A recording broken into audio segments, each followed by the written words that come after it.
أنا اسمي زينب، عمري 15 سنة. ماما جات تقول لي البس عباية بس أنا ما أريدها، وهي العباية يعني ما أعرف مو واجبة أو واجبة، يعني ما جاي أقنعها بأي شيء إنه ألبس. يعني شنو؟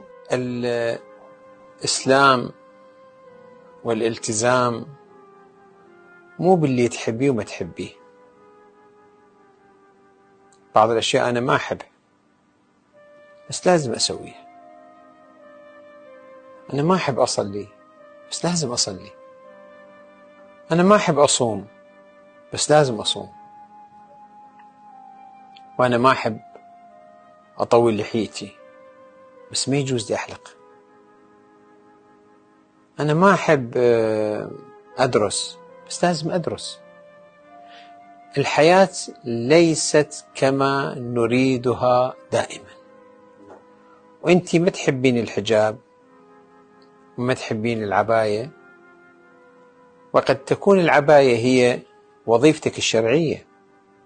قد تكون العباءة هي وظيفتك الشرعية، فلابد أن شيء تلزمين نفسك عليه. والإنسان لما يكره نفسه على شيء يريده الله، هذا في الواقع قد جاهد نفسه وغلب هواه، وهو يتقرب إلى الله بهذه الطاعة. الطاعة مع أنها واجبة بس يثاب عليه الإنسان. فلا تقولين أنا ما أحب.